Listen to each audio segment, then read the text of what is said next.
तल के तुम चांद गुरु में तारा बन कर आऊंगा। सिद्ध बनोगे आप गुरु में साधु बन कर ध्याऊंगा। जहाँ कहीं जाओगे गुरुवर शिष्य वहाँ जाएगा। गुरु चरणों में किया बसेरा और कहाँ बह जाएगा।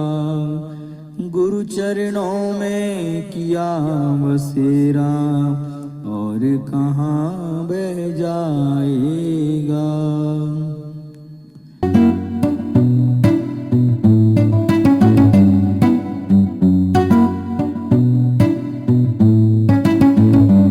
Breaking Jain news.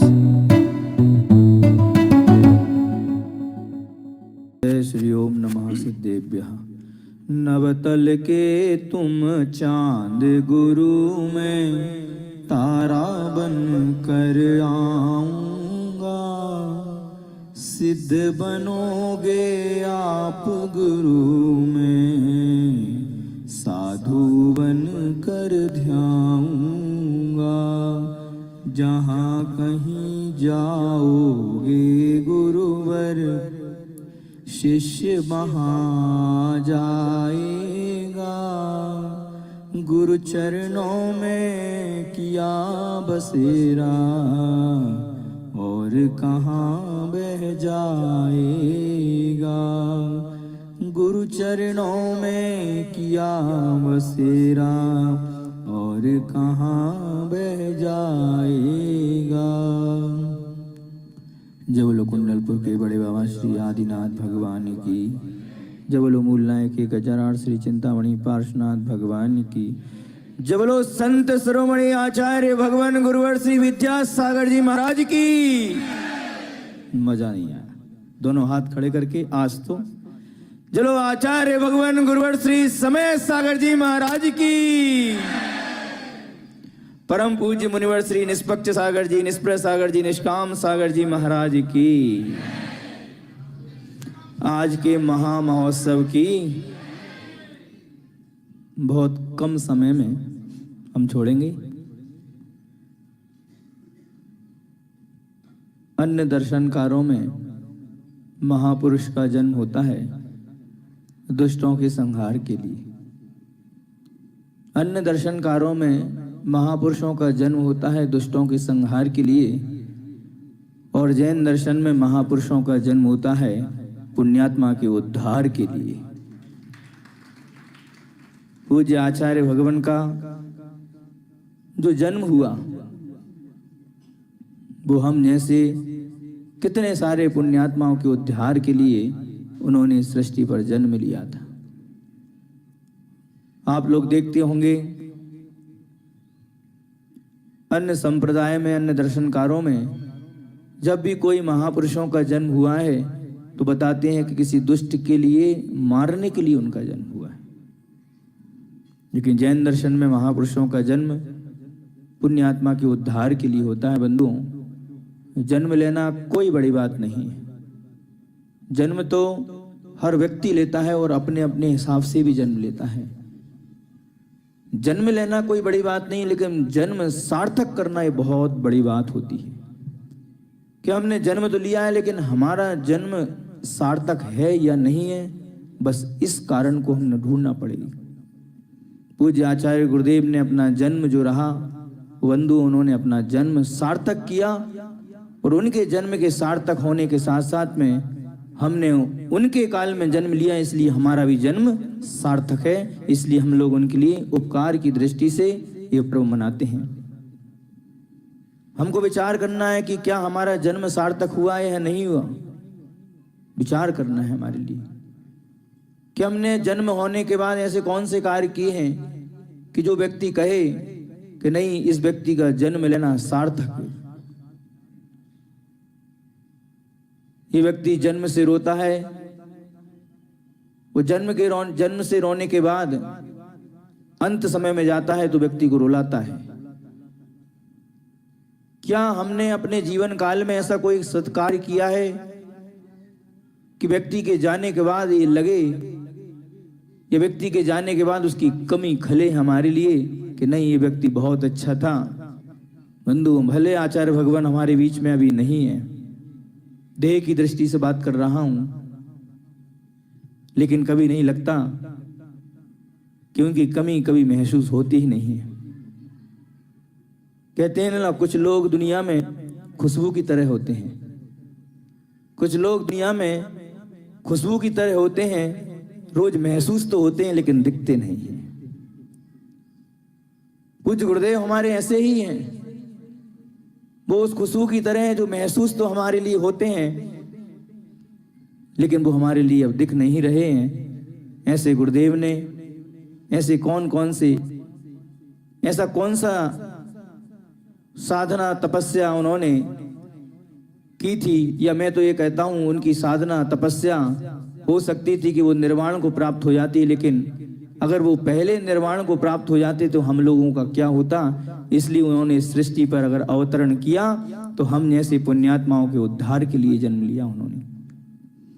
अरे भले ही जन्म दिवस मत मनाना, मैं भी कह रहा हूं मत मनाना जन्म दिवस, लेकिन आज मैं आप लोगों से कहना चाहता हूं जन्म दिवस भले मत मनाना, लेकिन जन्म सार्थक दिवस जरूर बनाना कि बस जिन जिन लोगों ने अपना जन्म को सार्थक किया है उनके उपकार के लिए जन्म दिवस मना लेना। मैं भी हर वर्ष, मेरे लिए तो हर वर्ष में 2 बार मैं उपकार दिवस मनाता हूं। वर्ष में मैं 2 बार उपकार दिवस मनाता हूं। एक तो उपकार दिवस जब पूज्य गुरुदेव इस धरती पर जिनका जन्मदिन हुआ था वो उपकार दिवस के रूप में मनाता हूं, और दूसरा जन्म दिवस मैं आचार्य श्री का मनाता हूं जब उन्होंने रामटेक में हम 24 भाइयों के लिए जैनेश्वर दीक्षा दी थी, वो भी हमारे लिए उपकार दिवस है। बस ये 2 दिन हम अपने जीवन को भूल नहीं पाते। पूज्य गुरुदेव अगर ना होते तो बंधु बताओ आज हम लोगों का क्या होता, इस समाज का क्या होता। इतने सारे लोग भव्य आत्माओं के लिए उन्होंने मोक्ष कल्याण के लिए लगा दिया। ऐसे कितने कितने लोग, हर घर में कोई ना कोई व्रती जरूर है, हर गांव शहर में कोई ना कोई त्यागी व्रती मुनि महाराज आरिका एलक छुल्लक आदि जरूर हैं। ये किसके कारण से हैं? ये आचार्य भगवान पूज्य गुरुदेव श्री विद्यासागर जी महाराज के कारण से ही आज इस धरती में ऐसे चलते फिरते जीवंत जिनालय आप लोगों के लिए दर्शन करने का आपको सौभाग्य प्राप्त होता है। संस्मरण तो पूज्य गुरुदेव के बहुत हैं, सुनाना भी बहुत था, लेकिन एक संस्मरण सुनाऊंगा जो निष्काम सागर जी महाराज ने अधूरा छोड़ दिया। उनके संस्मरण सुन के मुझको लग रहा था कि शायद वो संस्मरण सुनाने वाले हैं, लेकिन वो नहीं सुना पाए। इसलिए नहीं सुना पाए, इसलिए ज्ञात है कि वो संस्मरण हम दोनों जन मिलके सुन रहे थे। तो मैंने सोचा इन्होंने विषय लिया है तो हो सकता है वो विषय तक पहुंचे, लेकिन समय के अभाव के कारण से नहीं। लेकिन बहुत अच्छा संस्मरण पूज्य निर्दोष सागर जी महाराज जी ने सुनाया था। जैसे महाराज ने बताया कि विमल सागर जी महाराज जी के लिए कहते थे कि निमित्त ज्ञानी है। निमित्त ज्ञानी होना अलग बात है, निमित्त शास्त्र पढ़ लेते हैं, निमित्त शास्त्र के माध्यम से भावी हमारे लिए कुछ संभावनाएं जो होती दिख जाती हैं। आचार्य भद्रबाहु स्वामी ने हमारे लिए भद्रबाहु संहिता में बहुत सारे ऐसे निमित्त आप लोग भी पढ़कर भी। तो आचार्य विमल सागर जी महाराज जी के पास में कुछ श्रावक गए थे, तो उन्होंने चर्चा करते हुए आचार्य ज्ञान सागर विमल सागर जी महाराज जी से आचार्य श्री के बारे में पूछा। तो आचार्य विमल सागर जी महाराज जी ने एक शब्द कहा, आचार्य विद्यासागर जी महाराज 6-7 भवों से मुनि बनते हुए आ रहे हैं। कितने भवों से? 6-7 भवों से मुनि बनते हुए आ रहे हैं। अब इनका संसार ज्यादा दिन का नहीं है, शीघ्र ये निर्वाण को प्राप्त होंगे। ये शब्द समाज के बीच में आचार्य विमल सागर जी महाराज जी ने रखा। सभी ने सोचा होगा कि हो सकता है कि आचार्य विमल सागर जी महाराज जी की भक्ति वशात किसी के प्रति हम कुछ ऐसे शब्दों का प्रयोग कर लेते हैं। लेकिन बंधुओं, वही परिवार और वही श्रावक जब पूज्य गुरुदेव के चरणों में बैठे हुए थे, वो शायद नेमा भर की घटना संभव था। वहां पर कोई दंपत्ति पूज्य गुरुदेव के चरणों में आया, वो पूज्य गुरुदेव के पास में बहुत बिलक बिलक कर रो रहा था। वो पूज्य गुरुदेव से कह रहा था कि गुरुदेव, मेरा एक ही बच्चा था, एक ही कुल दीपक था, लगभग 6-7 माह से वो मिल नहीं रहा है, गुरुदेव आशीर्वाद दे दीजिए। तो पूज्य गुरुदेव कहते हैं, अरे तुम्हारा बच्चा 6-7 माहों से नहीं मिल रहा है, मेरी आत्मा तो ये 6-7 माह से 6-7 भवों से ये आत्मा भटक रही है, फिर भी कल्याण को प्राप्त नहीं हुआ। जब इन दोनों बातों को लगाया तो लगा, देखो जो विमल सागर जी महाराज ने कहा था वो आचार्य विद्यासागर जी महाराज के लिए एहसास हो रहा था।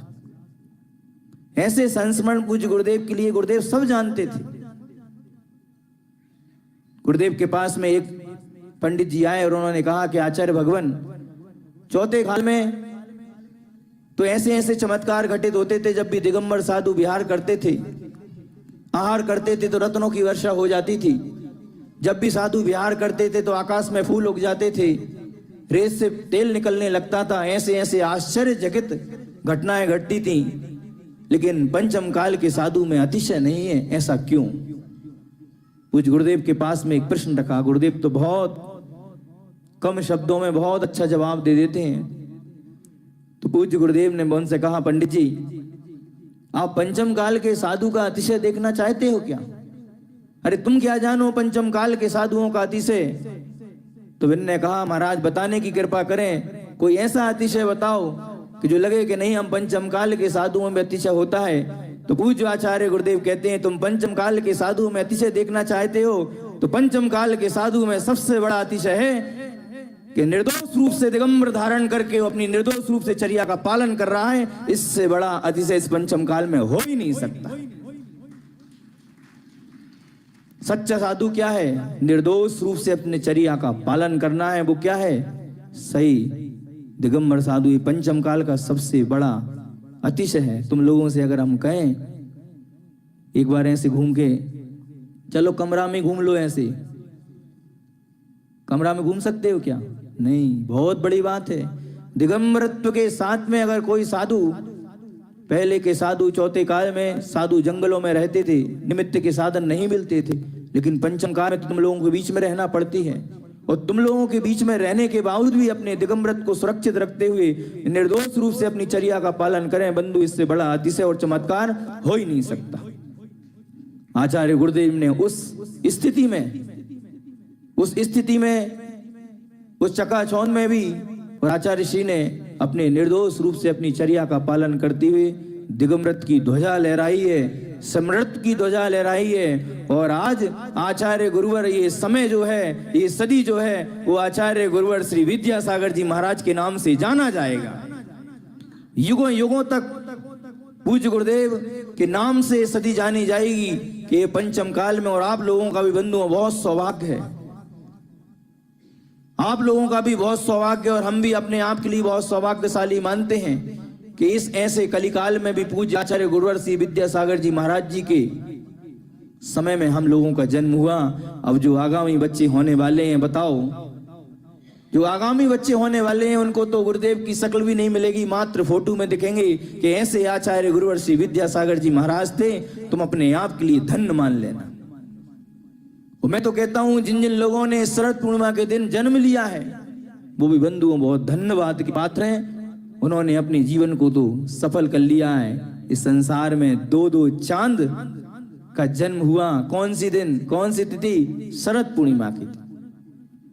2-2 चांदों का जन्म हुआ, और बहुत सारे चांदों के साथ में बहुत सारे ताराओं का भी जन्म हुआ होगा। लेकिन ताराओं के बीच में कुछ विशेष तारे भी होते हैं। उन विशेष तारों का भी जन्म हुआ था। उन विशेष तारों में आज हमारे निष्काम सागर जी महाराज का भी अवतरण दिवस रहा। ये भी, इन्होंने भी पूज्य गुरुदेव की तिथि में जन्म लेने के बाद अपना जीवन सार्थक कर लिया। हम जन्म दिवस की समर्थन नहीं कर रहे, अनुमोदन नहीं कर रहे, ध्यान रखना। लेकिन इन्होंने कौन से वो महामना जो आगामी समय में तीर्थंकर होने वाले हैं, ऐसे तीर्थंकर के नक्षत्र में तुमने जन्म लिया। तुम भी धन्यवाद के पात्र हो। निश्चित है कि तुम्हारा भी कल्याण जरूर होगा। बस ऐसी भावना में रखता हूं पूज्य गुरुदेव के चरणों में कि गुरुदेव आपका ये जन्म आगामी समय में हम जन्म कल्याणक के रूप में मनाएं और आपके समोसरण में हम लोगों को भी बैठने का सौभाग्य और स्थान प्राप्त होए। गुरुदेव हमारे बीच में नहीं है, नहीं कह सकते। 2 लाइन कैसे कैसे कहे, कैसे करूं मैं तेरे इंतजार वापस आने का, कैसे करूं मैं इंतजार तेरे वापस आने का। अरे अभी दिल को यकीन ही नहीं हुआ तेरे चले जाने का। अभी हमको यकीन नहीं हुआ कि हमारे पूज्य गुरुदेव चले गए। वही धूमधाम के साथ में पूरे भारत वर्ष में और अच्छी धूमधाम के साथ में पूज्य गुरुदेव के कार्यक्रम चल रहे हैं, मना रहे हैं। बंधुओं, उनके उपकार हैं, उनके उपकारों को तो हम सिद्ध भी बन जाएं तब भी उनके उपकारों को नहीं चुकाया जाएगा। जो बोलो पूज्यवर आचार्य गुरुवर श्री विद्यासागर जी महाराज की जय हो।